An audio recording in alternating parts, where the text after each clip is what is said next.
Huyu ndiye mganga wetu mkuu wa hospitali ya rufaa ya mkoa. Na kwa kweli katika hospitali ambayo imekuwa ikipokea wagonjwa wa aina hiyo wengi ni hapa. Tumpigie makofi tena mengi mzee wetu. Frelimo pamoja na rufaa wamekuwa na changamoto nyingi sana za mazingira kama haya. Lakini hekima za mganga mkuu wa hapa pamoja na DMO wa manispaa ya Iringa imesababisha wilaya hii na mkoa huu usiwe na mambo ya namna hiyo ya kungangania miili mala nini. Hayo mambo kwa kweli DMO Mufindi, DMO Mafinga, DMO manispaa Kilolo pamoja na mzee wao mzee Makabila wanafanya kazi nzuri. Tuwaongezee makofi mengi sana. Sasa walikuwa wanafanya kwa utashi na ubinadamu, sasa yamekuja maelekezo rasmi ya kuacha vitu hivi. Kwa hiyo sitegemei kusikia katika zahanati zetu, kwenye vituo vyetu vya afya, kwenye hospitali za wilaya, kwenye hospitali za rufaa eti kuna maiti imeng'ang'aniwa kwa sababu ya nini? Ya malipo. Hapana.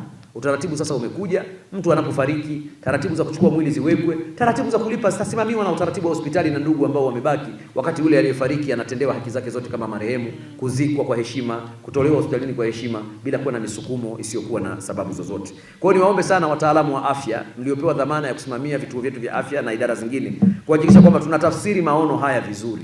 Lakini hilo dokta, uzuri nimeongea tayari na madaktari wote na wasimamizi wetu wote kwenye kikao kilichopita. Lakini naendelea kusisitiza huduma bora ni pamoja na lugha nzuri kwa wateja wanaokuja kwenye hospitali. Kuhusu kupiga marufuku hospitali kuzuia miili ya marehemu kwa sababu za madeni ya kimatibabu. Katika utekelezaji wa maelekezo ya Mheshimiwa Rais, serikali imepiga marufuku vitendo vya hospitali kuzuia miili ya marehemu kwa kisingizio cha madeni ya gharama za matibabu. Kufuatia agizo hilo, mkoa umetoa maelekezo kwa hospitali zote kuhakikisha kuwa miili ya marehemu inakabidhiwa kwa ndugu bila masharti yoyote ya malipo ya papo kwa papo. Aidha, mkoa unaelekeza hospitali kuandaa na kutekeleza utaratibu rasmi na rafiki wa ulipaji wa gharama za madeni hayo ya matibabu, kushirikiana na ndugu wa marehemu, ikiwemo makubaliano ya malipo kwa awamu pale inapobidi, bila kukiuka haki na utu wa marehemu na familia.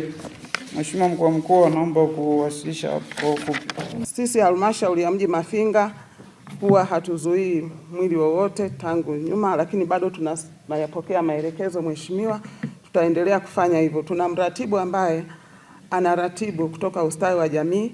Kwa wale ambao hawana uwezo, basi anaandika kabisa huyu ana msamaha kwenye malipo, kwenye mfumo wa malipo.